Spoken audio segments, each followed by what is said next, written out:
Baie welkom almal by Kuier om die Woord op hierdie lekker sonnige dag. Dit is winter, né? Is dit? Ja, maar ek verstaan dit sal seker oor 'n paar dae weer bietjie koeler wees. Maar nou ja, weet jy wat, ons vat elke dag en ons is opgewonde en ons sing daai liedjie, This is the day that the Lord has made. En ons vat elke dag soos hy kom, want die warmte is binne in ons, sê amen, die Heilige Gees. Nou die opskrif hier van Jesaja 65 is die opstandige volk en die knegte van die Here. Twee soorte, opstandige mense en dan die knegte. En dan sien ons duidelik ook in die Nuwe Testament in Jesus se tyd, die apostels en die disippels van Jesus was die knegte en die opstandige volk het hulle vervolg. So sien al klaar die patroon hierso.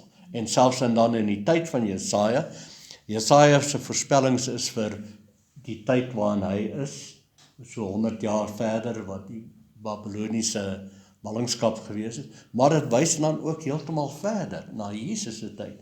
Want onthou die hele Ou Testament praat van die groot Messias, van die groot oplossing, en dis Jesus Christus. So wanneer ons so met die boek Jesaja dan selfs besig is, dan sien ons Jesus op elke vers, op elke bladsy. Amen.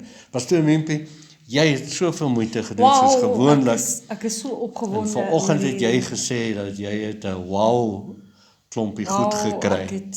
So nou is ek baie bly ek is by hierdie kuier om die woord vandag. Amen. Is julle bly? Ja. Amen. En almal wat luister, dink ek is nou net so opgewonde en kan nie wag nie. Weet jy, dis tog aardig dat as 'n mens die ding op face value lees, en jy lees hom die eerste keer, dan is dit asof dit vir jou nou regtig waar, okay, dit maak nie regtig waar, ek gaan nie diep in nie, en dan as jy hom bietjie afskil, dan kom jy agter hoe diep en hoe ryk is Jesaja in werklikheid. Sê soos 'n onion, got many layers. Got many layers. Ja. Maar ek gaan begin met vers 1 en dan gaan ek nou maar verduidelik soos wat ek nou hier aangaan. Vers 1, ek het my laat raadpleeg deur wie na my nie gevra het nie. Ek het my laat vind deur die wat my nie gesoek het nie, aan 'n nasie wat na my naam nie genoem is nie. Ek gaan net tot daar lees, want as ons kom by daai hier is ek, dan Kan is ek dit net gou iets sê oor hierdie wat jy sopas Yes. gelees het? Ons het die boek Handelinge gedoen en julle sal goed onthou hoe Paulus dan nou moeite gedoen het met die Joodse mense, waarvoor Christus dan ook as 'n Jood gekom het om hulle in die duisternis uit te bring, in die lig in. En hoe hy naderhand so moedeloos geraak het met die mense wat net die heeltyd opstandig is. Want hy praat hier van opstandige volk, en dat hy naderhand gesê het, maar ek gaan hierdie stof van my voete nou afskud, en ek gaan nou na die nie-Joodse nasies toe. Onthou julle die tema in die boek Handelinge. En so pragtig, hier word daar nou al gesê, God sê, ek sal my laat soek. Hoe sê hy? My laat vind deur, kom ons lees dit net weer, ek het my laat raadpleeg deur wie na my nie gevra het nie, my laat vind deur die wat my nie gesoek het nie, aan 'n nasie, sien julle, praat van nasie, wat my naam oor nie genoem is nie, en ek het gesê, en dan verstaan jy het nou groot ding met hier is ek, wat was Jesus se naam? Emmanuel, God met ons. Hy sê, hier is ek, en in jou les, waar jy verduidelik het hoe hulle hom wou gevange neem, tuin van Getsemane, toe vra hulle, waar is Jesus van Nazareth, is dit jy? Toe sê Jesus, dit is ek. En die oomblik toe hy sê, ek is, toe kom daai magtige ek is naam van die Here toe voorskyn, en jy het nogal genoem, dat die rotse en die aarde bewe, wanneer daai naam genoem word, en dit was dalk nie moontlik hoekom hulle agteruit gegaan en op die grond geval het. Want hulle kon nie staan in die teenwoordigheid van daai kragtige naam, ek is. Nou moet jy onthou, die boek Jesaja. As ons histories na die boek Jesaja kyk, onthou ons het aan die begin gesê, Onthou, Jesaja is 'n poëtiese boek. Daar's baie poësie in die boek, daar's baie Beeldspraak. beeldspraak in die boek. Daar's ook baie politiek in die boek. As ek dit nou so kan uitdruk, want die Joodse volk, kan ek dit so sê, as 'n Jood hierdie lees, dan verstaan hy dit anderster, as wat jy wat 'n Griek is, dit verstaan, as wat 'n Romein dit verstaan, as wat 'n Afrikaner dit verstaan, as wat 'n Latynse persoon dit verstaan, as wat 'n Zulu dit ‘n verstaan. Zulu dit verstaan. Want ons sien dit met verskillende brille. Uit die bril van ons kultuurbril. Ons kultuurbril en jou historiese bril.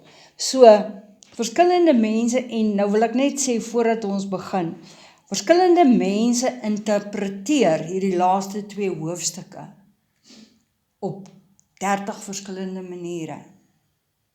So daar is nie 'n clear-cut wat jy kan sê dit is so en dit is so en dit is so en dit is so nie. Want soos ek sê, elke ou interpreteer dit met sy behoefte wat hy het. As 'n Jood dit lees, dan interpreteer hy dit met die bril wat hy met die het, bril van die Joodse volk is verstrooid en ons wil graag hê die Joodse volk dis waarom moet weer by mekaar kom. So, die boek Jesaja is 'n poëtiese boek in gou die iets sê, eerste dis plek. waarom ons nie eisegese moet doen nie. Yes. Eisegese is my opinie in die vers sit nie. Ons moet eksegese doen. Eksegese, ons moet dit verstaan uit die vers uit. En dan verstaan jy die vers in die konteks waarin dit staan. En dan gaan kyk jy ook in die konteks waarin hierdie hele gedeelte staan van die res van die Bybel. So jy interpreteer Bybelvers met Bybelvers. Bybelhoofstukke met hoofstukke oral in die Bybel. En dan verstaan jy wat sê die Bybel, die woord, wie Jesus is, wat die waarheid is. Hier sê julle sal die waarheid ken en die waarheid sê julle vrymaak. Vrymaak waarvan? Van jou tradisionele bril waarna jy moet kyk. Almal van ons het ons eie brilletjies op en ons kyk tradisioneel na dit, en soos Pastor Miepie gesê het, dit spreek jou spesifieke opinie aan of behoefte aan. Maar dis nie hoe ons die Bybel moet lees nie. So as die Bybel lees met ons skrif met skrif vergelyk. En ek wil almal weer aanmoedig, asseblief tog mense, luister wat prediker sê, ja, okay, amen. Maar gaan in vir jouself, sê almal vir myself, en gaan ondersoek die woord vir jouself, moenie 'n babatjie wees nie, word nou groot. Hoekom moet almal altyd met 'n teelepel jou voer? Gaan en voer jouself. Paulus kom uiteindelik en hy sê vir Timoteus, voed jouself met woorde van geloof. En dis presies wat ons moet doen.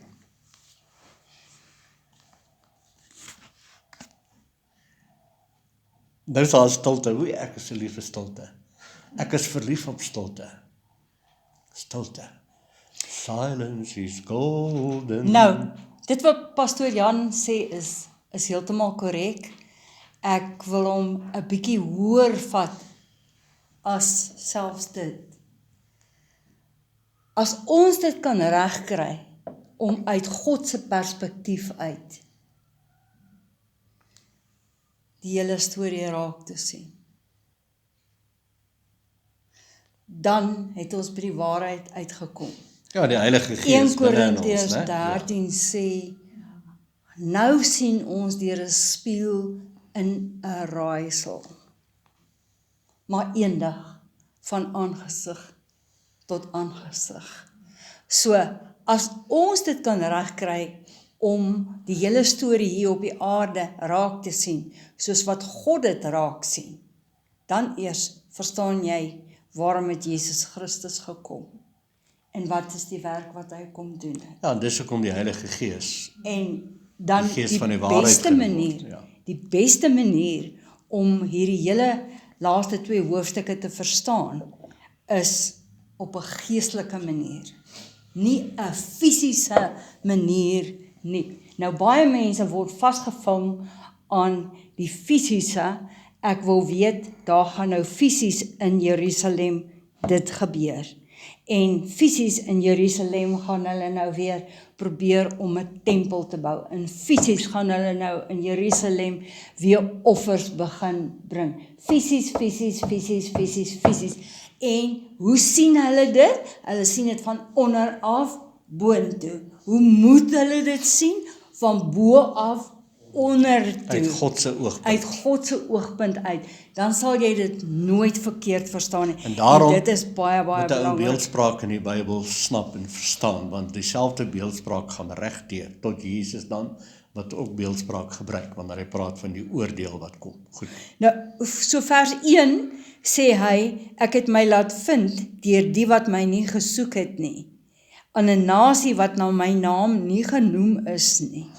En hier praat hy van die heidene, hy praat van die nie-Jode, en hy praat van die Gentiles, as ons dan nou die Engelse terminologie kan gebruik.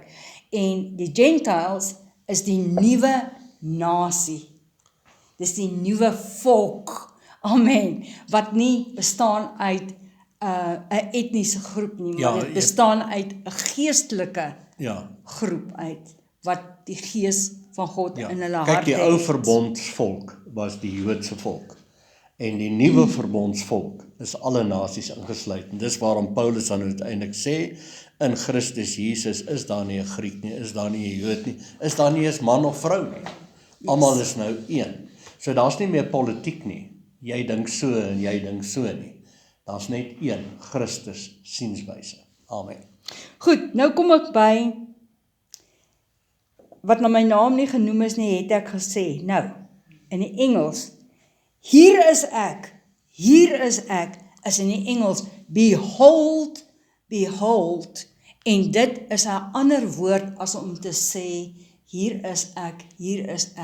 As ek hom roep, sê nou maar ek het nou 'n wonderlike maaltyd gekook en alles, en ek roep hom en ek sê, kom kyk, kom geniet, kom eet, kom in die fees, dan is dit iets anderster, as wanneer ek net sê, Jan, kom hier.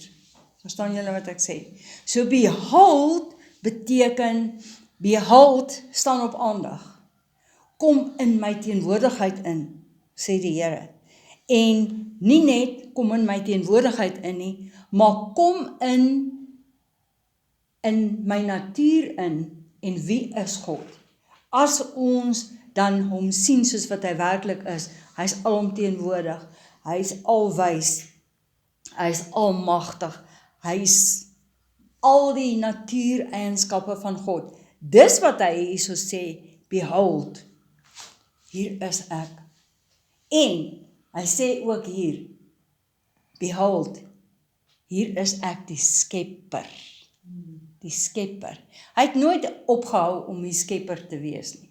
Hy skep nog steeds. Hy kan nog steeds Nou, om dit nou baie prakties te maak, die hoogtepunt van hierdie maaltyd is wie? Jesus Christus self, dat die maaltyd word vir ons.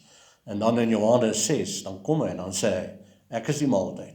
As julle my vlees eet en my bloed drink, het julle die ewige lewe. Ewige lewe is God se teenwoordigheid. So, om nou prakties te raak, hoe kan ek in hierdie wonderlike Pastoor Mimpie teenwoordigheid van die Here, geestelike teenwoordigheid, dan myself bevind, en dan hierdie maaltyd geniet? Hoe doen ek dit? Ek eet die woord, wie Jesus is, want Jesus sê in Johannes 6, my woorde is gees, sê almal gees, en lewe. So wanneer jy daai woord eet, of soos ons nou hierdie woord eet, en ons versnap dit is Christus, die woord wat vir ons gees, ons eet onsself in die teenswoordigheid in. Hallo? Wow, is dit nie lekker nie? Mense mag vra, hoe kan ek God se teenswoordigheid ervaar? Deur die ete. Wanneer jy hom eet, is jy in die teenswoordigheid. Ons is nou besig om te kuier om die woord, en ons eet hierdie woord. Wie eet? En wie ervaar nou nie intens God se teenswoordigheid nie? En ek is so bly oor hierdie. Hier is ek. O, dis oulik, Pastoor Mimpie, dis 'n maaltyd, ja. Dis mooi, nee. En dis nie eendag nie, dit gaan nie eendag gebeur nie, dit het klaar gebeur, dit is klaar in plek, en ons moet dit net vat. Dis nie asof hy sê, kom eet jou pap nie. Verstaan jy nou wat ek sê?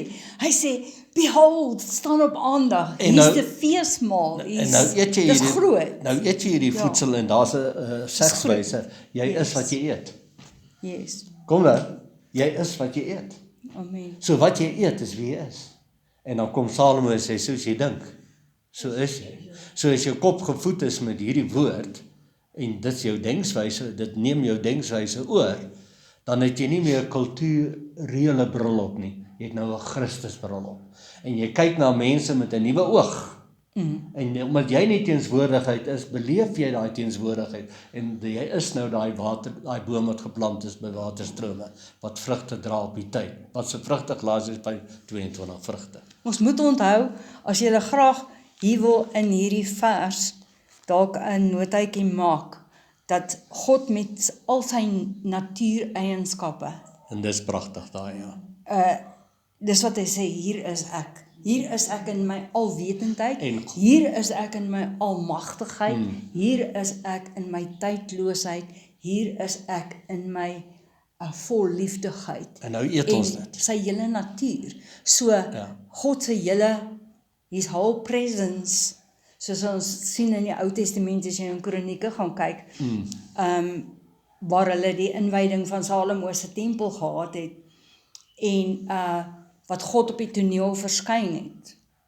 Nee, dis in Kronieke. En God het die tempel gevul, en die hele tempel was gevul met 'n rookwolk, en die Shekinah heerlikheid van God het verskyn, en die priesters kon vanweë die wolk En die nie heerlikheid, staan, die heerlikheid van die heerlikheid van God, nie staan om diens te verrig nie. En so hierdie beteken behold is baie meer as om net te sê, hier's ek. Nou jy praat van sy natuur, wat 'n Ja. mens dan nou Ja. eet. Jy eet die natuur nou. Ons het baie om te sê, jy kan 'n paar hele boek skryf oor God se natuur. Oh, yes. Maar wat is dit in essensie? God se natuur is liefde. Johannes, die brief van Johannes kom en sê, God is liefde. Hy besit nie liefde nie. Hy is dit. Nou, jy's geskaap in sy beeld en sy gelykenis, so in jou wese inherent is jy God se natuur. En dis waarvoor ons moet wakker word. Ons moet ontwaak. Ontwaak jy wat slaap. Staan op uit die dode. Wat is die dode? Daai kulturele godsdienstige denke wat jou weggevat het van die teenwoordigheid van die Here. So ons eet nou hierdie maaltyd by Christus Jesus, hierdie woord. En so begin ons die teenswoordigheid ervaar. So wat ervaar ons? Liefde, sy liefde. En uit die liefde uit kom voort die blydskap. Daai groot blydskap. En blydskap is bevorderlik vir genesing, stem julle saam. En dan uit die blydskap uit ervaar jy daai groot vrede. En jy's vredevol met jouself en met die mense in jou lewe. Wow, wie wil saam met sulke mense bly? Amen. Kyk, dink gou aan jou huisgenote, is hulle vredevolle mense? Maak hulle jou lewe vredevol? Skakel hulle jou aan in vrede, of doen jy dit daarom?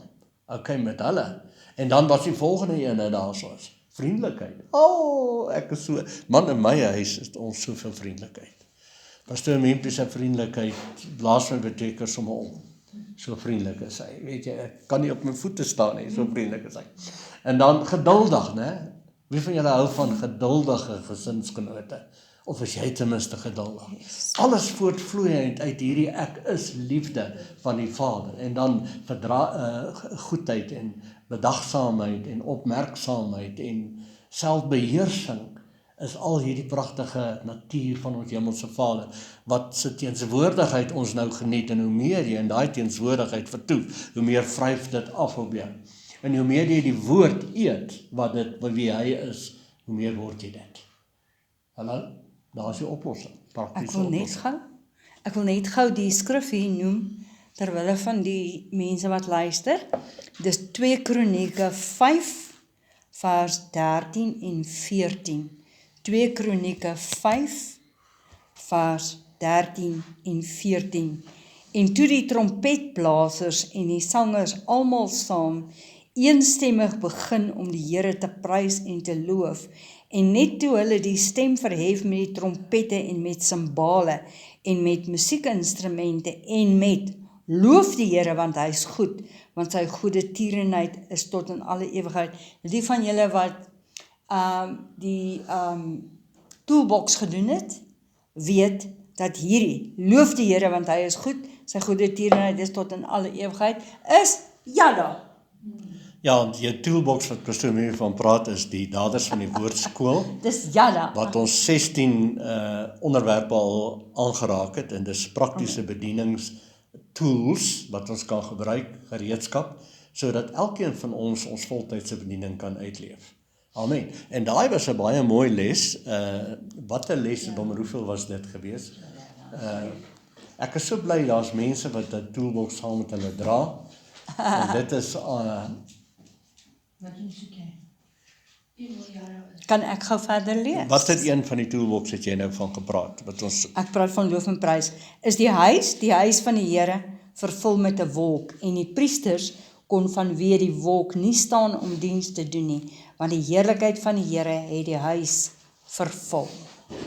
So dis lofprysing en aanbidding, en dit is ook dieselfde woord wat gebruik word toe Josafat hulle die stad omsingel het, en hulle het nie wapens of gevegstuig gevat nie, hulle die aanbiddingsspan voorgesit, en hulle het gesê, die manne moet omgaan, en hulle moet sê, loof die Here, want hy is goed, want sy goeie tierenheid is tot in alle ewigheid, terwyl hulle hande ophef, en dit beteken, en as jy gaan kyk wat beteken Jada, Jada is an extended hand.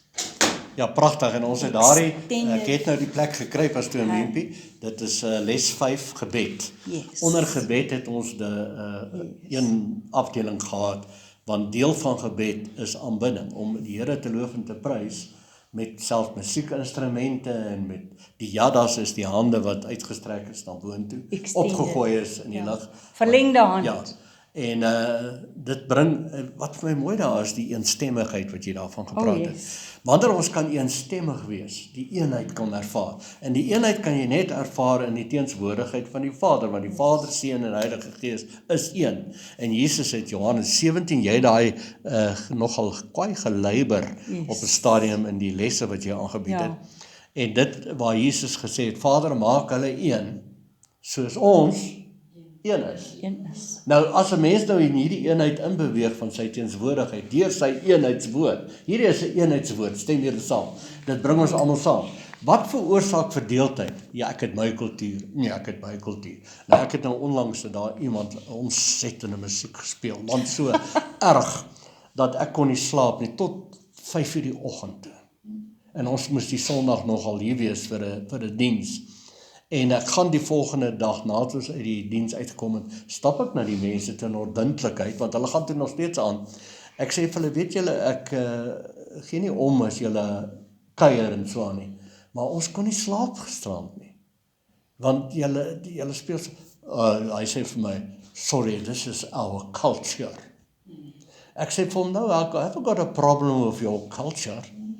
Ek sê, I got my own culture also, en toe wil ek begin preek, ek wil amper hierdie les wat ons nou gee, luister, in Christus is ons nie meer Jood of Griek of dit nie. Ek sê vir hom, listen, I understand, I respect your culture, but do you need to put it on big speakers outside? Want daar's 'n wet, né? Dat jy jou speakers nie buitekant mag dit nie buitekant sit. Maar natuurlik wetstoepassing in ons land is nou 'n probleem, want jy mag gaan kla en daar's niemand gaan niks aan doen nie. Maar kyk wat veroorsaak kulturele sienswyses in politiek. Dit verdeel mense. Wat doen Christus? Dit laat die nasies verdwyn, en in Christus is ons nou in die ewige verbond wat klaar is. Ewigheid beteken teenswoordigheid. Ewigheid beteken tyd het verdwyn, afstand het verdwyn. En as tyd en afstand verdwyn, is jy teenswoordig. Almal van julle wat teenswoordig is, waai vir my. Amen. Sien, jy is God se uitdrukking op hierdie stadium van sy liefde, van sy teenswoordigheid vir ander mense. Nie politiek nie. Goed. Vers 2. Jy ons volder vandag. Baie vinnig. Vers 2. Ek het my hande die hele dag uitgebrei. Nou, as jy hom vinnig lees, dan dink jy, want dit is hoofletter ek, dan dink jy hy praat van, wat is die prentjie wat jy sien? Ek het die hele dag my hande uitgebrei. Wat is die prentjie wat jy sien? Toe ek het die eerste keer lees, toe dink ek, hy praat van dit. Dis nie waarvan hy praat nie. Weet julle waarvan hy praat hierso? Ek het die heel dag my hande uitgebrei. Ja, dis is die Vader Soos 'n vader wat sê, kom na my toe, Ja, kom na ja. my toe. En dan natuurlik, nou Ja. as jy mooi prakties Dis raak, mooi. as jy prakties raak in die boek Handelinge is Yes. pragtig. Hulle is gevul met die Heilige Gees en toe begin hulle die liefde natuur van die Here en sy teenwoordigheid uitstraal, sy eenheid en verkondig. So God het sy hande is ek en jy. Ons is sy hande. God is Gees en hy woon in ons. Wie sy hande en wie sy voete. So in Handelinge het die liefde van God uitgereik na die mense. En wat het hulle daarmee gemaak? Hulle het nie net Jesus eerste plek gekruisig nie, hulle het agterna die disippels wreed vervolg en doodgemaak. So die hande wat uitgebrei is weggeklap. Die opstandige volk, dis die titel van hierdie hoofstuk, ja. Net terwille van die mense wat na die les luister.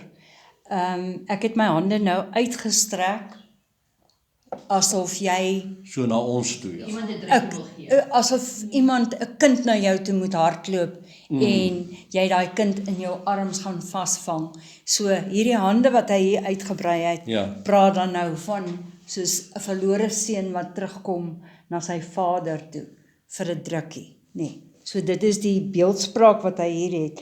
Ek het my hande die hele dag uitgebrei. Nou weet julle, dit maak my hartseer as ek hierdie lees. God sê, ek het my hande die hele dag uitgebrei na hierdie opstandige volk toe. God het die hele dag gesit en kyk, wanneer kom julle nou? Wanneer kom julle nou? Wanneer kom julle nou? God almagtig wag dat hierdie opstandige volk van hom, hulle self moet bekeer van hulle sondes, om in sy arms in te hardloop. En nou kyk wat sê hy hierso, ekskuus. En sy gaan aan. apostels en disippels wat nou die Heilige Gees in hulle het, God se Gees en teenwoordigheid in hulle het, ervaar dan saam met die Heilige Gees die bedroefenis van hierdie mense wat die hande wegklap, want ons, die disippels was nou die hande en die voete. En het maak baie mooi sin, né? Dit sit nie lekker nou om hierdie te lees en ons kan terugkyk, want ons het die Nuwe Testament en die reeds voltooide werk van Christus. Goed. Hy sê, na opstandige volk wat wandel op 'n weg wat nie goed is nie, agter hulle eie gedagtes aan. Dis pragtig. Romeine 10:21. En dan Jesaja 55 sê hy, laat die kwaaddoener sy gedagtes verlaat. En dan praat hy van God se hemelse gedagtes. Hy sê neem my hemelgedagtes aan. En dan noem hy daai hemelgedagtes sy woord. En wie is die woord? Jesus. Jesus bring die hemelgedagtes vir ons, sodat die kwaaddoener sy eie onnoosele diseenheid, wat is die regte woord, kulturele gedagtes moet verlaat en Christus gedagtes moet koester en aanneem. So Romeine 10:21 sê presies dieselfde. Die hele dag het ek my hande uitgebrei na 'n ongehoorsame en 'n teesprekende volk. Wie van julle ken van kinders? Want as jy vir die kind sê, hoor hierso kind, gaan doen jou huiswerk en die kind praat tee. Dis 'n teesprekende kind. Hy sê, ek sal dit nie nou doen nie. Of jy sê vir die kind, hoor hierso, vat gou vir ma die veilis uit. Hoekom moet ek dit altyd doen? Is daar nie iemand anders? Ek vra maar nie bietjie iemand anders nie. 'n Teesprekende volk. God sê, bekeer jou, kom terug na my toe. En hierdie volk praat tee. En waar is die bekering? In die gedagtes, in die sienswyse. Dis die eerste plek waar dinge moet gebeur, mense, en dis waarom Jesus dan ook met sy prediking kom. En hy sê, bekeer julle, en dit beteken die Griekse woord metanoia, wat beteken verander, dramaties, jou sienswyse. Jy het so gedink, dink nou anders. Want die nuwe koninkryk is hier, dis op hande, dis nie meer ver nie, en hy spesifiek verwys na die tempel, want die tempel was die plek waar God se teenwoordigheid was, en die nuwe bedeling is, wie is die tempels? Ek en jy, en ons word gevul teen God se teenwoordigheid, sy Heilige Gees. En nou is dit so lekker om hierdie woord te eet, want hierdie woord is teenswoordige brood. Dis 'n ander oulike ding. Die toonbrode was algemeen genoem teenswoordige brood. In die die tempel moes die priesters teenswoordige brood bedien en eet. En ons onthou in Openbaring 1, toe Johannes by die tafel van die toonbrode staan, ek neem aan 2 van die brode gebruik, toe gaan sy ore oop en sy oë oop en hy hoor 'n stem agter hom. En die stem sê, wat doen jy as jy 'n stem skielik agter jou hoor? Ek skrik.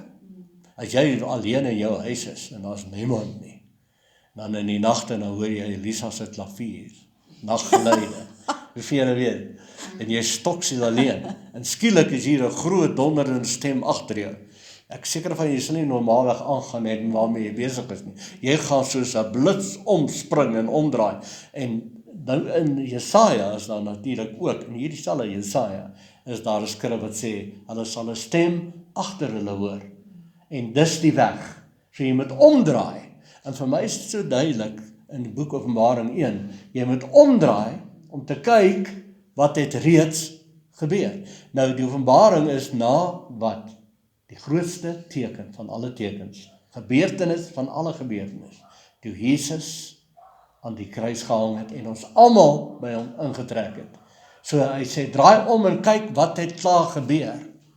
En nou sit jy in hemelse plekke en jy kyk, hoe het jy nou hier gekom? Want jy het nie self die trappe geklim. Onthou julle daai les wat ons gedoen het, 6 trappe na die troon. En dis wat was dit in Konings wat hy gepraat het van die, toe Salomo 'n tempel gebou het, was 6 trappe. 6 trappe na die troon. Jy het nie nodig om die trappe te klim nie. Dit wat jy nie kon klim nie, het Jesus geklim.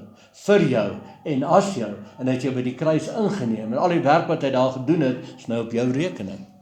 Daarom kom Paulus in Efesiërs 2 en hy sê, ons het saam met hom lewendig geword, opgestaan en sit. Saam met hom gekruisig, saam met hom dood, saam begrawe. Wegdoen van die ou verdeelde mens, die politieke mens, die ene wat sy eie wy wil gaan.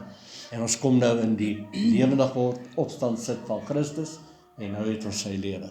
So dis die voedsel wat ons eet. Ons eet opstandingsvoedsel, en ons het lewe tussen ons ore. Jou gedagtes, sienswyse moet verander dramaties. Dis wat bekering beteken. En dis Romeine 12. Pragtig. En word nie Romeine 12:2. En word nie aan hierdie wêreld gelykvormig nie, maar word verander deur die vernuwing van julle gemoed. En dis so pragtig, met ander woorde, dink nie soos die wêreld nie, dink nie politiek nie. Word verander in jou gemoed. En daar is die woord waar ons wat is die proses wanneer 'n wurm 'n papie word en 'n metamorfose. En dis nogal die Griekse woord metamorphosis, wat beteken het so 'n dramatiese verandering van sienswyse, waar jy wurmgedagtes gehad het, en skielik word dit, kry dit vlekkies. En ek sit altyd daar by arendsvlekke. Wie van julle weet, mense wat wurmgedagtes het, wurm lewe, en hy sien alles net wurms. Ek weet as ons toe ons klein was, dan het ons nou sondagskool piknik gehou. En dan die seuns nou altyd ons nou bravo gewees, en ontdek hy nou daar 'n gogga of 'n wurm. En as hy nou hier by die meisie kom en hy gooi dit so bo op, as hy nou so sit en sy skoot, né? Dan gooi hy die ou lelike wurm of die ou gogga daar. Dan moet jy sien hoe skrik daai meisie nou, en dan wil die ouetjie hulle doodlag. Maar as hy 'n skoenlapper gevat het, en hy sou 'n skoenlapper voor die meisie losgelaat het, sou sy geskrik het? Nee. Want 'n skoenlapper is so dramaties. Jy sal nooit kan dink dat 'n skoenlapper kom van 'n wurm af nie. Ek was so ontstel toe ek klein was en my ma kom na my toe en verduidelik vir my, Jan, sien jy hierdie pragtige skoenlapper? Onthou jy daai ander wurm wat jy so voor geskrik het, so ruk terug? Dis daai wurm wat nou daar vlieg. Ek was woedend. Ek sê, nee, want ek weet van skoenlappers en hulle is so pragtig en sulke mooi diertjies of insekte. Kan nie 'n wurm wees nie. Mense, so dramaties verander jou sienswyse, jou gedagtes, wanneer jy Christus inneem in jou gedagtes. Daai ou wurmgedagtes gaan en jou gedagtes kry vlekkies. En ek wil hier noem arendsvlerke. Skus pastoor Mimpie, vat ek jou nou uit die, ons het ons nou gesê, ons gaan nie haastig wees nie, né? Ja. Hy sê vers 3, 'n volk wat my gedurig deur in die aangesig terg. Ja. wat offer in die tuine en rook laat opgaan op bakstene, Dis nou valse gode. wat in die grafte sit. In die grafte sit verwys hy hierson na Deuteronomium 18:11, waar hy sê, niemand van jou mag 'n gees van 'n afgestorwene vra of 'n gees wat waar sê of 'n gees wat die dooies raadpleeg nie. Want elkeen wat hierdie dinge doen is vir die Here 'n gruwel. En om hierdie gruwel ontwil, verdryf die Here jou God hulle voor jou uit. So, hier sien ons dat hierdie volk het nie net die Here geterg nie, hulle het ook nog afgestorwenes geraadpleeg en heksery en wat, magic en allerhande goed.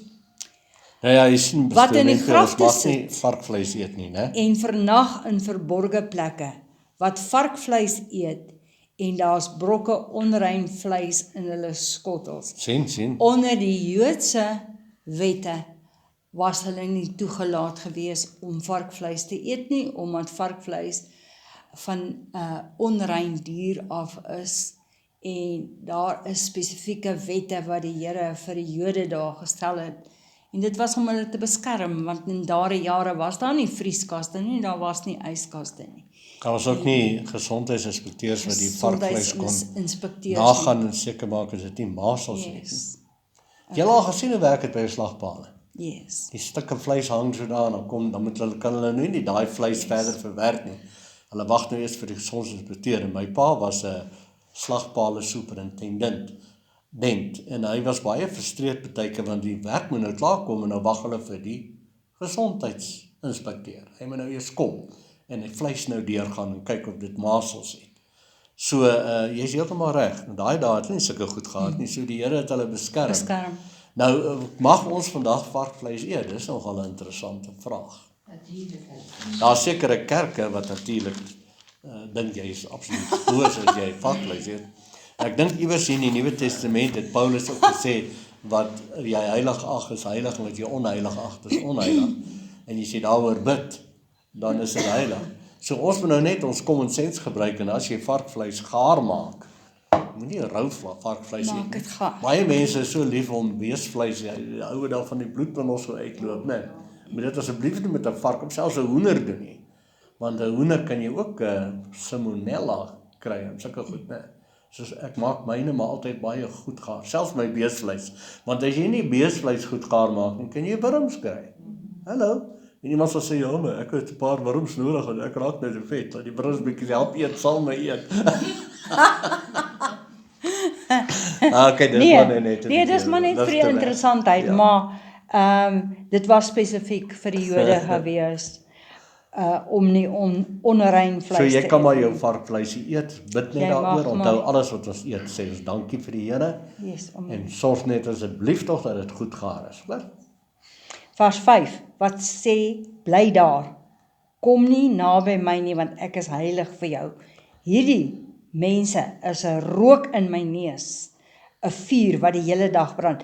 Hoe voel jy as jy braaivleis maak en hy vuur rook, en hy rook is in jou oë en die rook is in jou neus? En jy kan ons nou ruik wat jy braai op, né? En dis Ja. nie lekker nie. Die Here sê, hierdie offers wat julle opstuur vir Astartes en vir Baal en vir al hierdie afgode, So dis eintlik waaroor dit gaan, is, ja. is 'n rook in my neus, dit brand my, ek hou nie daarvan nie. So dis eintlik waaroor dit gaan.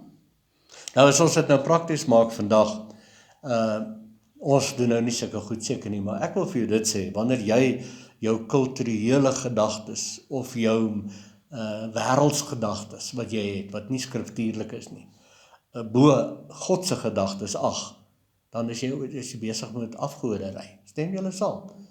Want God se gedagtes en dit is ander gedagtes. So ons moet nie ander gedagtes hê nie. Ons moet nie hond se gedagtes hê nie. Ons moet nie negatiewe gedagtes hê nie. Ons moet nie wêreldse gedagtes hê, maar woordgedagtes, Christus gedagtes. Goed, ons gaan nou na die tweede gedeelte toe van 'n ander afdeling, En as ons nou vanaf vers 7 en 8 en 9, dan sien jy dat God sê, hy sal tog 'n remnant, hy sal tog 'n gedeelte van mense, van die Jode wat getrou gebly het, sal God bewaar. En Hy dit sal is- hulle in bewaring hou. En dit het presies so gebeur na die, wie is eerste gevul met die Heilige Gees? Die 120 in die bo vertrek, was Jode.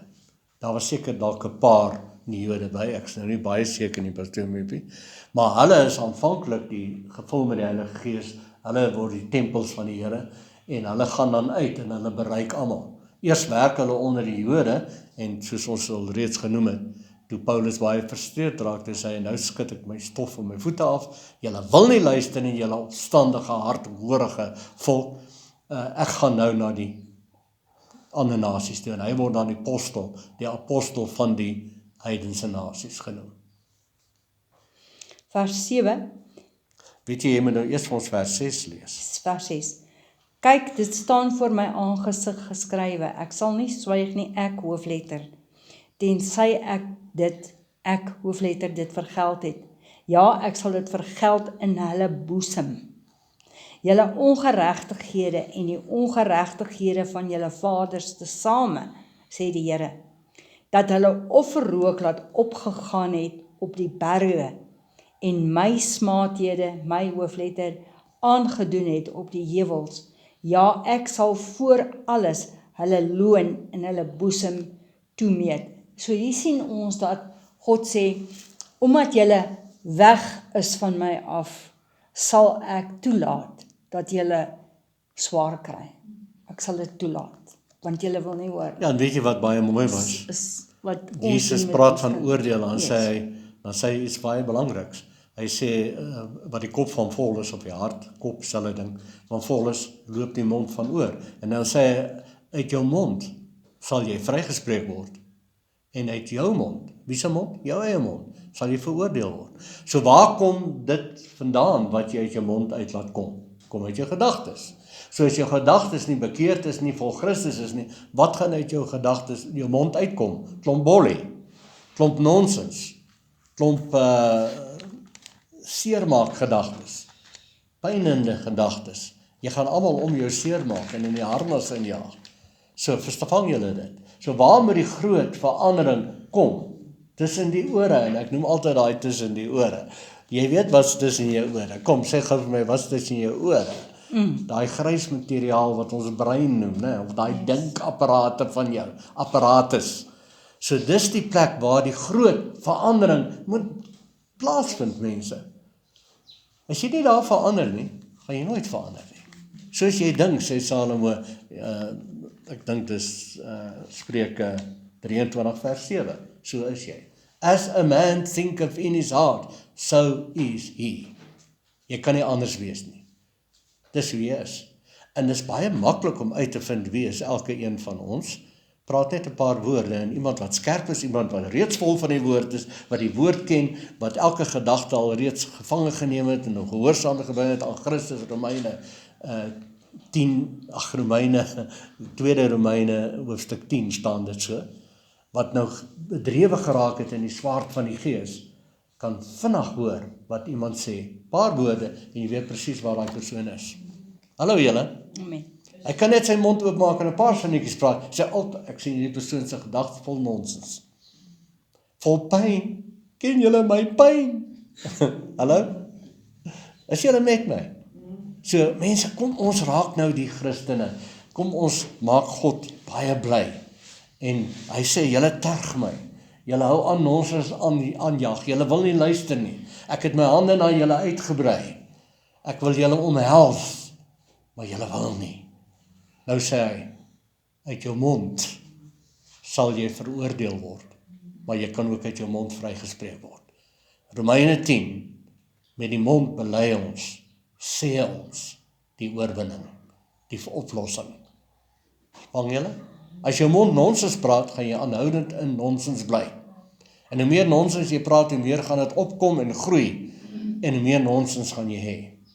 So kom, stop nou jou nonsens, hè? En luister die woord. kom tot bekering. Bekering verander dramaties jou sienswyse deur die woord. Eet hierdie woord, deur die woord te eet, is die teenswoordige woord, brood, toonbrode, is om in Christus se teenswoordigheid te kom. En dan hoor jy 'n stem agter jou, en dan draai jy om. Die meeste kerke kyk die toekoms in, ek moet iets gebeur, my toekoms, wanneer gaan dit gebeur? Nee, kyk terug en sien, dit het klaar gebeur, en begin dankie sê, dat jy in die 3 dae kruisoperasie ingetrek is, en dat Jesus alles gedoen het vir jou, en as jou, en nou het jy gratis die geskenk ontvang van geregtigheid. Beteken jou verhouding met die Here is reg, verhouding met mense is reg. Daai krag is binne in jou, om reg te wees met die Here, en met almal. Dis Jesus, kry al die eer. Amen. Vers 8, so spreek die Here, soos wanneer iemand mos vind in 'n tros druiwe en sê, verniel dit nie, want daar is 'n seën in, sal ek dit doen ter wille van my knegte, om nie alles te verniel nie. God sê, ek sal daai mense, al is dit 3 of 4 of 5, wat getrou gebly het aan my, sal ek behoue laat So bly. uit die Joodse nasie was die eerste bekeerdes, daar is 3000 toch. gewees, wat gevul is dan ook dan met die Heilige Gees uiteindelik, en toe het dit gegroei, maar dit was 'n remnant, soos jy gesê het. Yes. Die ander groot meerderheid het dit teengestaan, het hulle vervolg, en uiteindelik toe gaan dit oor na die heidense nasies, en toe groei die kerk, die ware kerk van Christus, die nuwe koninkryk, in waarvan Jesus die koning is, en ons die konings. In vers 9 noem hy daai remnant 'n nakroos Uit Jakob. uit Jakob. Ek sal 'n nakroos uit Jakob laat voortkom, en uit Juda, die erfbesitter van my berge, en my uitverkorenes. Sien julle uitverkorenes? Uitverkorenes verwys na Matteus 24:22. Pragtig, Kom ons lees gaan dit vir gou soontoe, Matteus 24:22. En Matteus 24 praat van, Jesus spreek die groot woorde, hy sê, sien julle hierdie geboue, hierdie tempel, daar sal nie een steen op 'n ander een gelaat wat nie afgebreek sal word nie. En dit het gebeur 70 na Christus. 24:22. En as daardie dae nie verkort was nie, sou geen vlees gered word nie, maar ter wille van my uitverkorenes sal daardie dae verkort word. En dit praat van die 3 jaar, 3,5 jaar, wat ook die boek Openbaring voorspel, Daniël voorspel dit, wat die grootste verdrukking van alle verdrukking vir die spesifieke Joodse nasie dan aangebreek het. Dit was burgeroorlog, broers teen broers geveg. Jesus het dit voorspel in daai selfde hoofstuk 24 van Matteus. En dan uiteindelik het Jesus sê ook dan, as jy ook Matteus 24 lees, maar jy Lukas 21 lees, en dit sê eintlik iets nogal mooi, want Jesus waarsku hulle, hy sê, as julle die tempel en die stad omsingel sien deur die Romeine, dan moet julle na die berge vlug. Moenie na die tempel vlug nie, moenie in die mure van Jerusalem nie, want Jesus het geweet, dit gaan vernietig word. Want hy het gesê, sien julle hierdie geboue, dan gaan nie 'n steen op een gelaat word, wat nie afgebreek gaan word nie. En het dit gebeur? Ja, soos Jesus voorspel het. Hy sê ook in daai selfe hoofstuk, pastoor Mimpie, hierdie geslag sal nie verbygaan nie. Geslag is 40 jaar. En is dit nie interessant nie, na Jesus sy werk voltooi het, in die hemel toe gegaan het, sy hemelvaart gehad het, presies min of meer, plus minus 40 jaar. So 3 jaar voor die 40 jaar om is, was dit hierdie groot verdrukking wat die Bybel van praat. Nou ouens spring op hierdie wa vandag en sê, die groot verdrukking lê voor ons. Mense, dit lê agter ons, klaar gebeur. Dis 'n Bybelse oordeel, was 'n Bybelse verdrukking van die volk. En die remnant het ook van hulle het omgekom, hulle noem dit martelare vir Christus. Maar die meerderheid van hulle wat Jesus se woorde ernstig opgeneem het, want Jesus sê, vlug na die berge. En dan sê hy daar in Lukas 21, nie 'n haar sal van jou hoof val nie. Ons gebruik het baie keer vandag sê, die Here is met jou broer, suster, nie 'n haar sal van jou hoof val nie, en hy weet dit nie. Daai is eintlik bedoel gewees vir hierdie ouens wat luister wat Jesus sê, hulle ore oopgemaak het, want Jesus het gesê, as die stad omsingel word, hardloop weg van die stad af. En daai ouens het Jesus se woorde gevat en het gehoorsaam en hulle het ontkom. Nie 'n haar van hulle hoof is beskadig nie. Ek wil net gou in Romeine 11 lees, want hy brei bietjie uit oor die uitverkorenes hierso. Romeine 11 vers 1, het God miskien dan sy volk verstoot? Nee, stellig nie, want ek is ook 'n Israeliet uit die nageslag van Abraham, van die stam van Benjamin. God het sy volk wat hy van tevore geken het, nie verstoot nie. Of weet julle nie wat die skrif in die gedeelte oor Elia sê nie? Hoe Elia gesê het en vir God gesê het, Here, u profete is gedood, u altare is afgebreek en ek het alleen oorgebly. Maar wat sê die godspraak toe aan hom? Die godspraak sê toe vir hom, ek het vir myself 7000 manne laat oorbly, wat die knie voor Baal nie gebuig het nie. En nou vers 5. Net so is daar ook in die teenswoordige tyd 'n oorblyfsel, ooreenkomstig die verkiesing van die genade.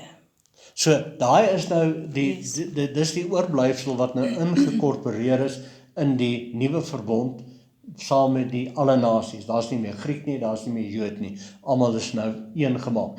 So nou is daar baie ouens beweer, nee, daar gaan weer 'n tyd kom in die toekoms, wanneer die Here nou weer met die Joodse nasie. Hy het klaar met hulle gedeel. Van hulle wat oorgebly het, is geïnkorporeer, deel van die nuwe verbond, en ons sal nou sien later, volk, wat Here se volk is geestelik nou. Die ou bedeling was dit fisiese Israel, verbondsvolk. Nuwe bedeling is geestelike Israel, want Israel beteken uiteindelik prins van God, dis wat dit letterlik beteken. Jakob se naam is verander na Israel toe. En hulle moes die lig dra fisies in die ou bedeling, hulle het letterlik geval, maar die nuwe bedeling waar Jesus dan self kom as mens vir ons, en as ons maak hy 'n verbond met die hemelse Vader. Dis nou God met God wat 'n verbond het, kan nooit gebreek word. Stem julle saam? Wanneer 'n mens betrokke is, dan sal moeilikheid. Maar nou is dit in Christus. Wie is almal in Christus? As jy in Christus is jy veilig. En dis die enigste plek. Nou is ons geestelike Israel. Daar's nie weer vorentoe 'n fisiese Israel met fisiese tempel, fisiese offers wat gedoen word nie. Weet julle, daar's ouens wat sulke goed preek. Yes. Met ander woorde, as die fisiese offers van diere nou weer moet terugkom, is dit nie 'n klap in Jesus se gesig nie. Amen. Hy is dan die ware paaslam wat die saak dan nou afgehandel het. Dis wat ons in Hebreërs so interessant in Hebreërs gaan dit so pragtig uit. Hy kom so mooi uit daarson. In vers 10, en Saron sal 'n weiveld vir klein vee word, en die dal Agor 'n lêplek vir beeste, vir my volk wat my gesoek het. Nou, Saron is 'n vallei, en almal van julle weet wat die roos van Saron. Die roos van Saron. Verwys na Jesus. Ja. Hy verwys na Jesus. Hulle noem hom die roos van Saron. Amen. Ons het nog so 5 minute. Ja.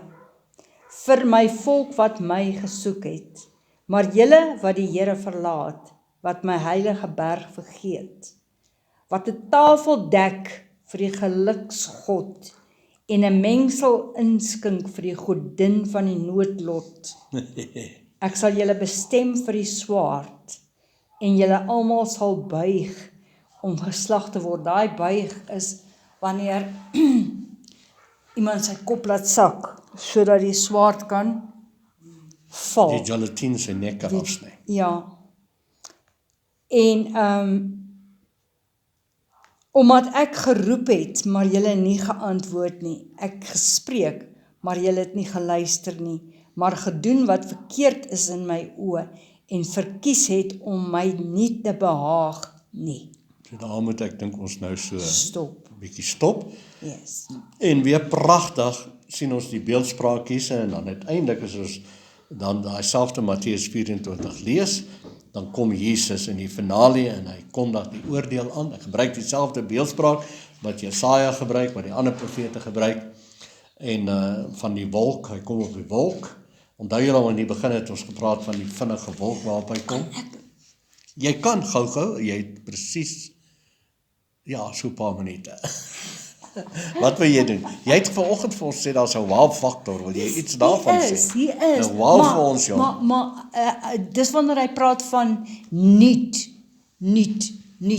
As jy praat van nuut, as jy vir my sê ek gaan 'n nuwe haarstyl kry, Is dit regtig 'n nuwe haarstyl? Of is dit nog steeds jou ou hare? Is nog steeds jou hare anders? is nog steeds grys. Dit lyk net anders. Ons konsep van nuut en God se konsep van nuut is hemele ver. Dis soos die wurm wat verander in 'n skoenlap. Jy Verwyder. kan nie die twee goed met mekaar vergelyk nie, so dramaties is dit. So dramaties verskil dit. So as jy sê, ek gaan vir my 'n nuwe man kry. Dis dalk 'n ander man, maar hallo, hy's ook maar oud. Nee, die ou ding is ook Ek maar hoop jy het oud. regtig so Nee. Of as jy sê, ek gaan vir my 'n nuwe baadjie koop. In die waarheid is daai baadjie nie regtig nuut nie, want hoe lank hang hy al in die fabriek. So daar's niks nuuts in die fisiese dimensie. Luister nou mooi wat ek sê. In hierdie fisiese aardse dimensie is daar niks nuuts nie. Die enigste nuut wat daar kan wees is in die geestelike riekalm. Amen. Amen. In die geestelike riekalm. Nou, hierdie woord chadash. Ek wil dit gou verduidelik Dit is 'n ek gaan Hebreëse dit- woord, shad. Ek gaan dit Spreek volgende dit weer week. uit. Praat van Ek gaan dit volgende week. dit sê iets van 'n das, so 'n dominee moet 'n das dra. Ja, okay. Chadash. Chadash. C-H-A-D-A-S-H. Das, Nou, ja. as jy hom in 3 dele opdeel, dan sit cha, de, sh, ch, te, ash. Dit beteken 3 dinge. Chadash. Okay, sê gou vir ons beteken tyd 3 laat dinge. uit. Cha beteken om iets in te bring in 'n enclosure in. Om iets in te bring in 'n enclosure in. Pragtig. Ja. Hoekom is daar 'n enclosure? Want daar is beskerming daar. Jy word in 'n beskermende Okay. arms van die Here ingebring, ja. Nou, cha, bring hom in. Da is dissolve. So jy word ingebring en jy verdwyn en wag. jy word Christus. Gee my nou kans, gee my kans. Cha, bring hom in. Da, dissolve sin, sickness, hartseer, death, Pragtig. armoede, pyn, ouderdom word gedissolve En aan die kruis is dit vernietig. en dit bring jou in die in. Jy's 'n nuwe skepsel. Dit klink baie mooi. Pragtig. Kyk hoe mooi werk dit nou saam met die kruis. Die ou mens van sonde, die pynlike mens is tot niet gemaak. Dis wat ek so Kruisig, dood, opgewonde was. begrawe. En dan die tweede deel is die wat is daai laaste een wat jy gesê het, die das is lewendig word, opstaan, sit. En dis wat Efesiërs 2 sê, ons het saam met hom lewendig word, opstaan, sit. Klaar gebeur. Gaan nie eendag gebeur, klaar gebeur. Gee my gou kans. Jy moet Ek vinnig het gaan altyd wees, gewonder. Ek het altyd gewonder, miskien het julle ook gewonder. Hoe gaan dit moontlik wees dat ons in hierdie hemelse dimensie gaan wees en hier is daar nou persone wat byvoorbeeld 'n wrede dood gesterf het.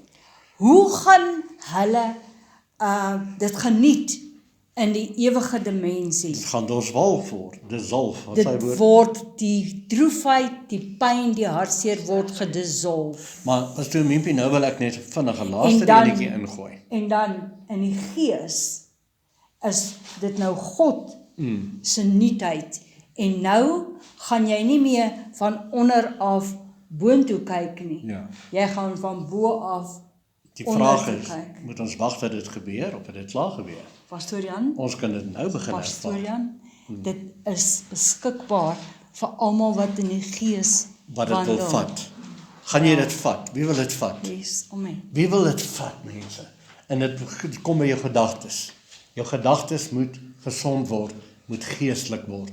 En hierdie woord wat Ons gees sing- en waarheid is, het die power Ja. met die vuur van die lam wat in jy proe daai vuur in die boodskap. Ons sing om dit. te doen. Ons sing dit. Ons sê ek's 'n nuwe skepsel. Skepsel. Jy skepping, verstaan ja. nie, jy verstaan nie dat jy sing I'm a new chadash. Ja. As ek dit op 'n ander manier kan Klaar. sê, kom ons dink aan die bevrugting van 'n eiersel en 'n babatjie wat gevorm word. Hier kom 'n saad in hierdie enclosure in en daar word goed gedissolve en daar is 'n nuwe iets wat ontstaan Fantasties. en daar kom heeltemal 'n nuwe baba. Julle is wedergebore deur die onverganklike saad van die lewende woord. Halleluja. Wanneer jy hierdie woord Amen. vat wat jy nou kry hierso, Amen. en dit is in Yes. Petrus, en jy vat Yes, hierdie woord ek moet hom en jy lees. plant hom binne in jou sienswyse, Yes. Amen. en daai woord die power om jou sienswyse lewendig te maak. Sê amen. Die teenswoordigheid van die Here, want jy eet mos nou hierdie woord, jy eet dit in jou gedagtes in, en die woord het die krag om jou gedagtes heeltemal so te verander, van 'n wurm na 'n skoenlaap. Laat ek hom gou lees. Lees hom. 1 Petrus Ja. 1 vers 23, want julle is wedergebore, nie uit verganklike saad nie uit menslike saad nie, maar uit die geestelike, maar uit die onverganklike, deur die lewende woord van God, wat tot in ewigheid bly. En wanneer? Is dit eendag? Is hierdie oomblik waar Sal ons nou hier by wedergebore. mekaar sit en julle wat nou luister, jy kan nou 'n besluit neem. Jy kan sê ek vat hierdie woord en hou aan hierdie woord vat. Amen. Die woord het die mag en die krag om jou sienswyse in 'n oomblik te verander in daai pragtige vorm. Yes. En die ou pyn verdwyn. Sê amen. Mense, Dit jy word kan net, gedissolve. as iemand se mond oopgaan, kan jy hoor, praat hy pyn? Is hy heeltyd besig om bekommerd te wees? Of is hy in lewe? Dan weet jy, en as persoon nie so praat nie, is jy werk en ek het werk, ons het die toolbox, ons het die gereedskapkas, help mense om hulle sienswyse te verander, Christus te eet, voer hulle Christus, leer hulle om hulle self te voed met woorde van geloof, sodat hulle koppe vol van Christus raak, en die woord het die krag om al die nonsens uit te brand, en wanneer die mond oopgaan, spreek hulle nie meer oordeele nie, hulle spreek vryheid. Uit jou mond sal jy veroordeel word, en uit jou mond sal jy vrygespreek raak. Dis hoekom Paulus kan sê, dood, waar is jou angel?